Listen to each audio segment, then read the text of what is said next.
Então, Vitória, você vai ter de 20 a 30 minutos, tá bom? E depois passaremos para a lição, depois passaremos, em terceira parte, passaremos para as questões mais burocráticas. E é isso, tudo bem? Boa tarde a todos e a todas. Quero agradecer a presença de todos que estão aqui presentes, especialmente da minha banca avaliadora, a professora doutora Vanessa Massarim da Rocha e a professora mestre Ivy Verena Cunha do Rosário, e o meu orientador, o professor Cristo Felipe Sandu. Eu me chamo Vitória, sou aluna da OEAP, e o título do meu TCC é Para além da discriminação racial e da exploração de trabalho, o reconhecimento das vozes das faxineiras em Cartas a uma Negra, de Françoise Hegar. Esse título surgiu a partir de reflexões a respeito da migração, da discriminação racial, da trajetória ocupacional e da metanegritude. Este trabalho está dividido em introdução, objetivo geral e objetivos específicos, procedimentos metodológicos. O primeiro capítulo, intitulado Colonização e Migração, a estigmatização das mulheres negras antilhanas. O subcapítulo 1.1, Consequências de um passado colonial e as influências do Rumidom na imigração. 1.2, a estigmatização das mulheres negras antilhanas na sociedade francesa. E o segundo capítulo, intitulado No Nosso Tempo Só Podíamos Ser Faxineiras, a desconstrução dos rótulos impostos à mulher negra, do ponto de vista da migração ocupacional e da metanegritude. Tem como subcapítulo 2.1, Trajetória Ocupacional de Cecília e Solange, o trabalho doméstico sobre o viés racializado. E o 2.2, Para além da discriminação racial e da mudança de trajetória ocupacional, o lugar de Hegar. As considerações finais e, por fim, as referências. A obra na qual eu analiso se chama Lettre à Noir, que é uma obra póstuma publicada em 1978 pela primeira vez na editora Ramatan, que é da autora Françoise Hegar, e é um romance epistolar com 19 capítulos e 156 cartas destinada à autora brasileira Carolina Maria de Jesus, que permite ao leitor mergulhar nos contextos sociais, culturais e políticos dos anos 60 na França, desmascarando a divisão racial e a exploração das mulheres antilhanas no mercado de trabalho. Aqui no Brasil, essa obra foi traduzida pela primeira vez para português por Vinícius Carneiro e Matilde Moati, pela editora Todavia, com o nome Cartas a uma Negra, tendo uma recepção positiva sobre o impacto do livro em relação ao racismo e à exploração das mulheres negras vinda das Antilhas. O objetivo geral é investigar no romance epistolar Cartas a uma Negra o que Françoise Hegar tem a dizer sobre si para transcender o espaço literário de identidade e representação, bem como estudar de que maneira se faz presente os atos de racismo, preconceitos e maus tratos que as mulheres negras, sobretudo as das Antilhas, sofreram a trabalhar como faxineira na casa das famílias burguesas de Marselha. Os objetivos específicos: analisar o contexto social da época para compreender de que modo a discriminação racial e sexual influenciava no comportamento da sociedade francesa, com a mobilidade das mulheres antilhanas, problematizar a ideia de outridade e de migração ocupacional nas narrativas de Hegar e suas irmãs nas casas dos patrões e, por fim, investigar como Hegar se torna porta-voz das mulheres negras desclassadas, ignoradas e silenciadas do ponto de vista da metanegritude. Os procedimentos metodológicos trata-se de uma revisão bibliográfica e análise literária. Nessas revisões foram consultadas obras que abordam o processo da colonização nos departamentos ultramarinos, de que forma o Rumidom influenciava as mulheres negras a saírem de suas terras para a França e, por fim, examinamos estudos críticos sobre a obra Cartas a uma Negra, buscando contextualizar os problemas da migração, trajetória ocupacional e metanegritude. O primeiro capítulo é intitulado Colonização e Migração, a estigmatização das mulheres negras antilhanas. Tem como subcapítulo 1.1 Consequências de um passado colonial e as influências do Rumidom na imigração. Então, para nós entendermos como se deu esse processo de colonização, esse preconceito, essa estigmatização que as mulheres negras antilhanas sofriam, o autor Aimé Césaire vai falar no discurso sobre o colonialismo uma crítica a essa falsa ideia de colonização que os europeus eles conceituaram para se eximirem das suas responsabilidades, para se eximirem das suas culpas. Então, eles davam uma desculpa que eles estavam civilizando os povos, que eles estavam civilizando as pessoas, mas, na verdade, eles estavam explorando, eles estavam despovoando, matando a cultura e matando essas pessoas. Martinica, que é o local de origem da autora Françoise Agar, que era uma colônia francesa, que faz parte das ilhas do Caribe, onde o período da colonização iniciou no século XVII, com a criação de grandes plantações de cana-de-açúcar, utilizando a exploração de mão de obras haitianas em condição escrava, envolvendo o tráfico negreiro e outras trocas de mercadoria, como o ouro, o café e o algodão. Muitos escravizados, com essa situação, eles se revoltaram. Então, eles começaram a praticar o marronagem, que era uma forma deles lutarem contra aquela situação que eles estavam vivendo. Então, eles fugiam dos seus patrões, se escondiam nas montanhas, nas florestas, em busca da sua libertação. Com isso, os colonos franceses eles não tiveram mais como conter esse grande número de escravizados que fugiam. Então, a metrópole declarou a abolição da escravatura em 27 de abril de 1848 em todas as colônias francesas. Em 1946, a Martinica se tornou o departamento ultramarino francês, que eles deixavam de ser colônias, de serem colonizados, entre aspas, e eles assumiam essa nova característica, como se eles fizessem parte da França metropolitana, como se eles usufruíssem dos mesmos direitos, mas na realidade eles estavam sempre numa situação de marginalização. Então a gente podemos observar que através desse departamento ultramarino francês era uma forma de desmascarar o colonialismo e a exploração que eles continuavam fazendo contra os negros.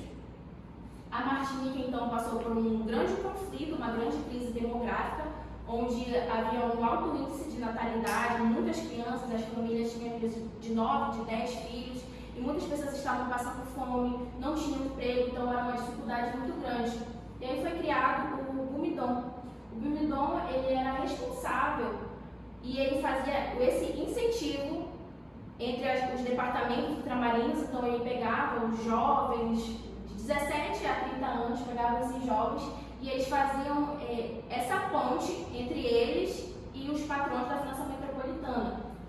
Eles incentivavam essa migração, principalmente dos jovens etnianos para a metrópole, através das propostas de emprego. Só que aí nós temos uma grande problemática do Bumidom. Por quê?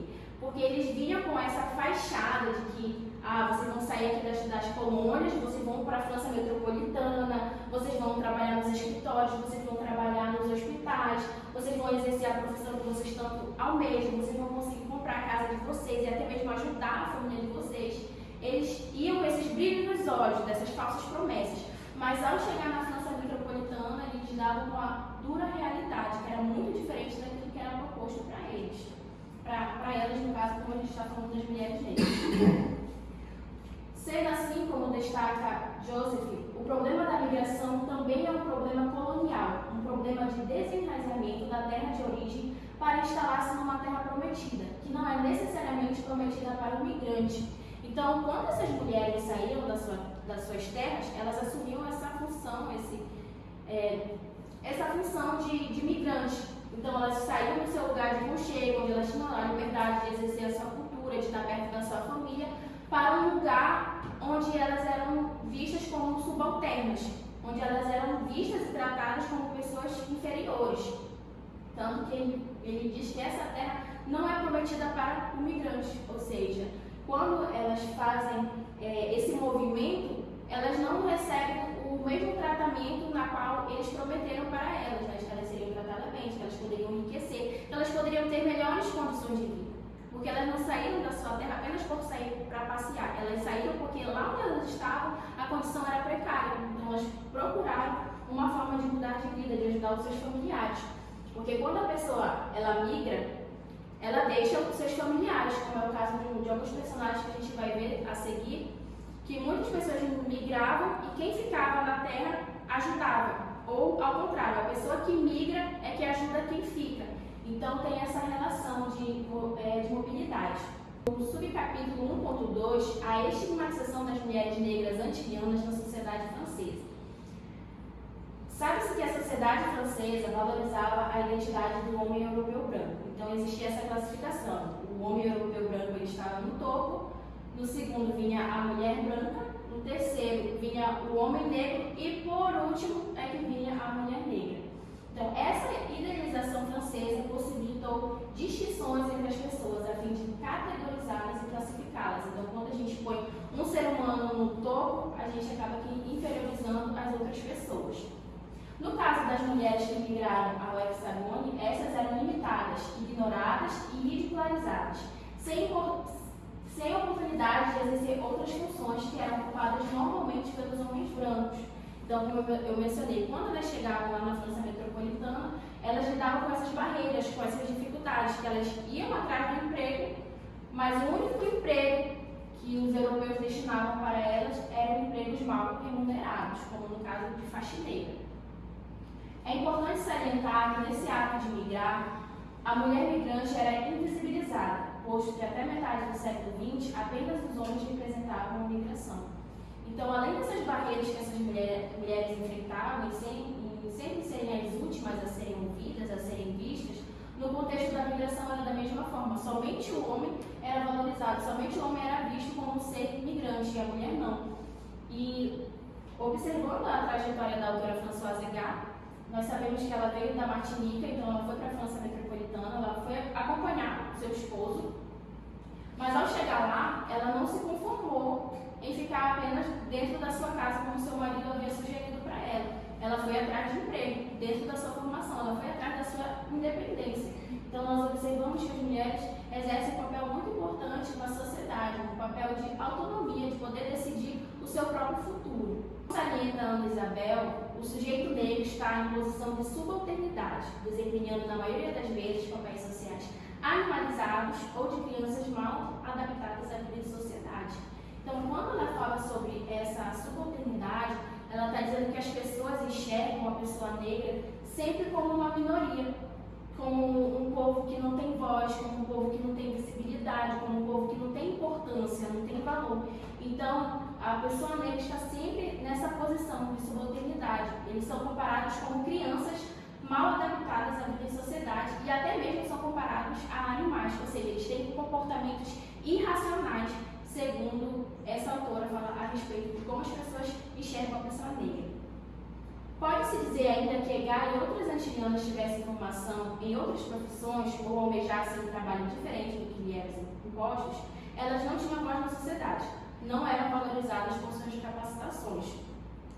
Como ressalta Eurídice Figueiredo, observa-se que o racismo estava impregnado em todos os atos dos franceses, expresso em desprezo, indiferenças, condescendência. Uma negra só é uma negra, não é uma pessoa que se escuta, como se ela não tivesse nada a dizer. Então aqui enfatiza exatamente o que eu falei a respeito da subalternidade. É como se a pessoa negra não tivesse valor, ela tivesse ali, mas ela fosse só um objeto, como nós veremos no slide seguinte, a respeito da outra-idade.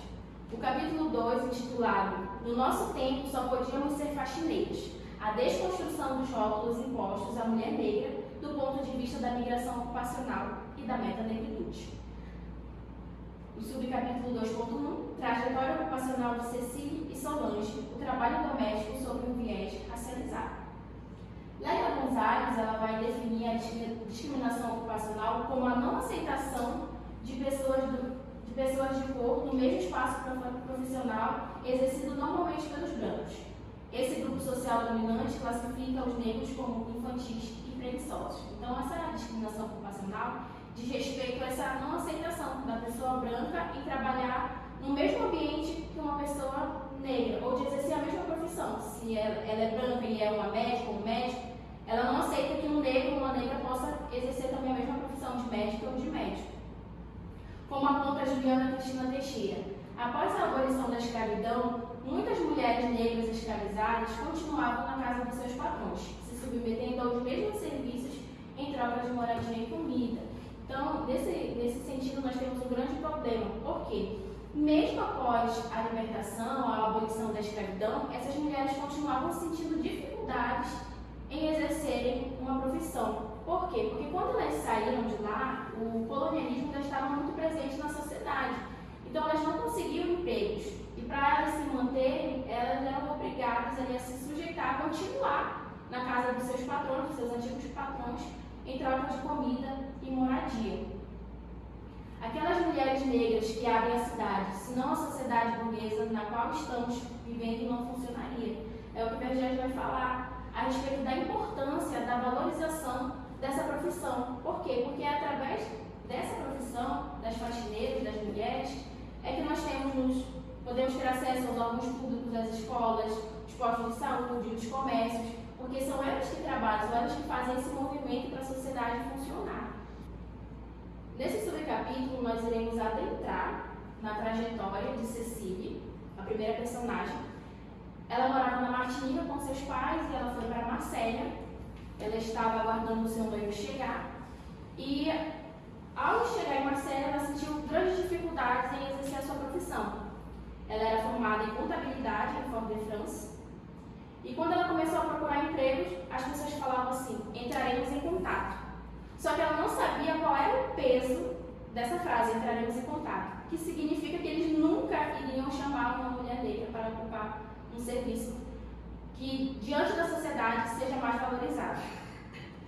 Então, alguém fornece o número de Françoise Agar para ela, porque a Françoise Agar, a autora que escreveu o livro, as cartas, ela era uma mulher assim, muito empenhada para ajudar na questão dos migrantes. Então, ela estava sempre ajudando as pessoas na questão dos documentos, na questão de arranjar emprego. Então, ela foi até o encontro de Agar e ela começa a contar da sua dificuldade de conseguir um emprego. Essa limitação ilustra a ideia de trajetória ocupacional, na medida em que as escolhas de Cecília eram limitadas pela existência de uma estrutura social que era apresentada de forma desigual. Então, nós observamos que essas mulheres, elas tinham capacidade, elas se formaram, elas estudaram para exercer aquela profissão. E as pessoas ali, os patrões, o mercado de trabalho, eles estavam à procura de pessoas para trabalhar dentro dessas áreas. Mas quando eles viam essa mulher negra, eles desrespeitavam, eles não tinham consideração, eles não valorizavam que aquela pessoa ela tem total capacidade para exercer essa profissão. A Françoise Agar conseguiu um emprego para a Cecília, ela trabalhou na fábrica de biscoitos, e algo interessante que a Françoise Agar fala é que quando a Cecília voltasse para a Martinica, somente lá que ela conseguiria exercer a sua profissão na qual ela já havia estudado, mas enquanto ela estivesse ali na França metropolitana, dificilmente ela conseguiria atuar na sua área. E aqui nós temos o relato de Solange. Solange era uma grande amiga da Françoise Agar e era madrinha da sua filha também. E ela chega lá no período, depois do ano novo, ela encontra a Françoise Agar com Cecília e ela começa a desabafar sobre o seu antigo emprego, na qual ela havia pedido demissão, porque ela tinha sido explorada, ela tinha sido enganada no seu ambiente de trabalho, como ela relata. Falei em entrar na justiça. Ela pagou o que devia, dizendo que aquilo era uma gratificação, que não admitia minhas declarações. Claro que demiti. Fiquei em casa, roubar meia hora de uma pobre negra enquanto se viaja de avião para praticar esporte de inverno é degradante, você não acha? Então essa patroa, toda vez que Solange chegava no trabalho, ela atrasava o relógio para que a Solange pensasse que ela estava atrasada. Então ela trabalhava horas a mais. Então ela era explorada, porque além de receber um salário que não era equivalente à sua profissão, ela ainda tinha que trabalhar horas a mais. Nas palavras de Teixeira, a concepção de que mulheres negras devem ocupar somente os cargos domésticos é descrito como resultado da construção social estabelecida pela escravidão e pela cultura patriarcal. É o que Gonzalez observa. Por maior que seja a capacidade que a mulher negra demonstre, ela é preterida, ou seja, ignorada, deixada de lado, suas habilidades são desmerecidas.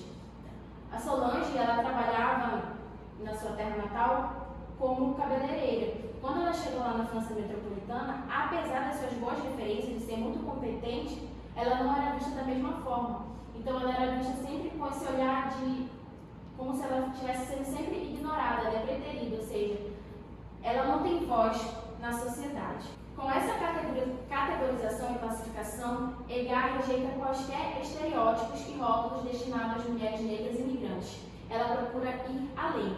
E esse ir além está atrelado ao conceito de metanegritude, que é no sentido de que ela não aceita essa classificação da sociedade, dizer que ela, como uma mulher negra, só pode ser faxineira, só pode estar em empregos desvalorizados, e ela diz que ela pode ir além, tanto que ela procura emprego na sua área, ela trabalha no escritório, depois ela vai trabalhar como costureira, ela trabalha vendendo outras coisas, então ela está sempre procurando fazer outras coisas, como isso é posto nas instalações profissionais exercidas pela narradora personagem.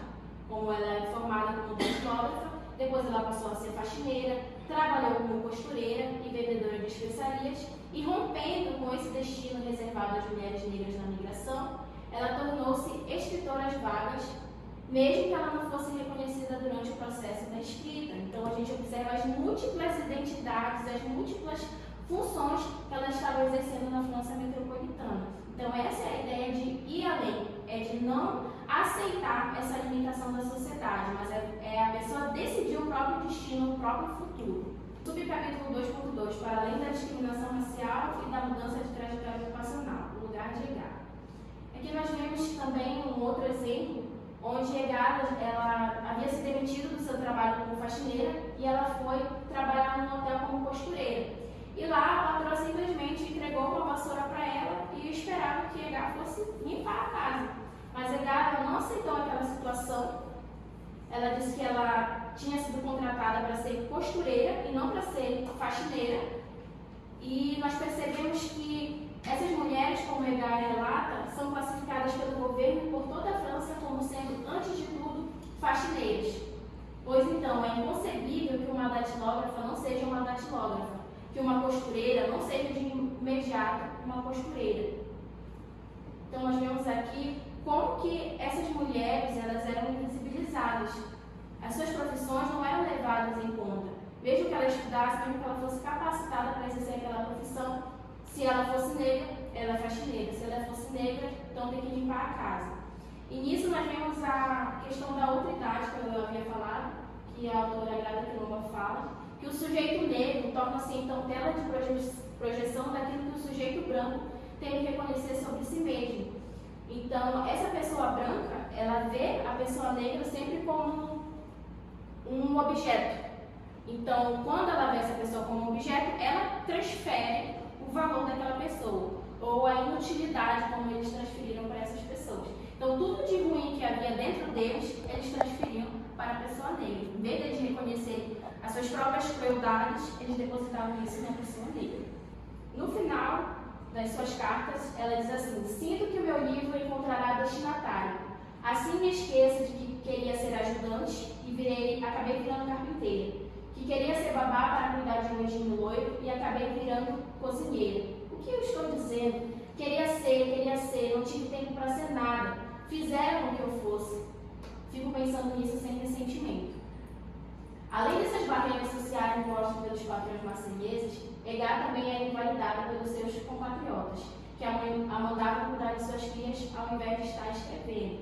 Então, ela sofria essas barreiras das pessoas, dos seus patrões, e também dos seus próprios irmãos, dos seus próprios compatriotas, que viam ela escrevendo e achavam que aquilo não era uma função para ela, que ela, como uma mulher negra, devia estar em casa cuidando dos filhos, ao invés de estar perdendo tempo escrevendo cartas, escrevendo livros, que ela não seria reconhecida por isso. Essa era a ideia dos compatriotas. A autora Jamília Pereira de Almeida relata em seu livro O que é ser uma escritora negra hoje, de acordo comigo, as dificuldades de ser reconhecida como uma escritora e reivindica a autonomia de poder escrever sobre tudo o que lhe apetece. É o que nós observamos também em relação à autora Françoise Egar, que elas buscam escrever sobre a vida delas, sobre a vida de outras pessoas. Elas não querem ser classificadas porque eu sou uma mulher negra, tenho que só escrever sobre racismo, só sobre escravidão, só sobre colonialismo. Não. Ela quer escrever sobre qualquer coisa. Ela quer ter esse poder de decidir e ser valorizada pela sua própria escrita. A esperança ressurge, apesar disso, pois o meu manuscrito está sendo lido. Me falam de um comitê de leitura. Os escritores negros aceitaram dar uma olhada nas minhas folhas. Eles estão me lendo, eu mesmo, Mamegar. Então, quando ela fala eu mesmo, Mamegar, ela está dando uma identidade para ela. E a gente observa que quem deu abertura para ela escrever foram os escritores negros, foram os próprios negros que acolheram Egar. Então, quando ela fala Mamegar, ela não está dizendo uma escritora negra, uma mulher antiana. Não, ela está dizendo eu, EGA, a minha identidade. EGA finaliza seus escritos visando o que a metanegritude busca: o poder de ocupar qualquer cargo independente das classificações raciais, sociais, e de transformar-se sem sofrer as limitações do ser etiquetado, de ser moldado, de ser classificado, sem serem questionadas ou invalidadas por sua cor ou origem. Diante dessas reflexões de ir além, de buscar um lugar na sociedade, de buscar essa valorização, de se enxergar como um sujeito, a pesquisa demonstrou como a narradora personagem EGA e as demais mulheres antillanas, Cecília e Solange, viviam a mobilidade através da migração ocupacional, na perspectiva da metanegritude. Essa possibilidade das mulheres negras imigrantes antillanas de se transformar, tanto no espaço geográfico como no de profissão, de cultura, mostra a realidade de se reinventar, de possuir múltiplas identidades, de exercer diversas profissões, rejeitando qualquer tipo de classificação que as aprisiona a um molde limitado, de que as mulheres negras devem ser sempre faxineiras. Trata-se de resgatar essa memória e dar voz a essas mulheres e muitas outras que não puderam denunciar os casos de discriminação racial, profissional, de gênero, de abusos sexuais, que tiveram seus sonhos interrompidos, que foram proibidas de usufruírem dos mesmos direitos que uma pessoa branca. Aqui estão algumas referências que eu utilizei na elaboração desse slide, temos mais no TCC escrito. Aqui eu agradeço a todos de maneira geral e em outro momento eu vou fazer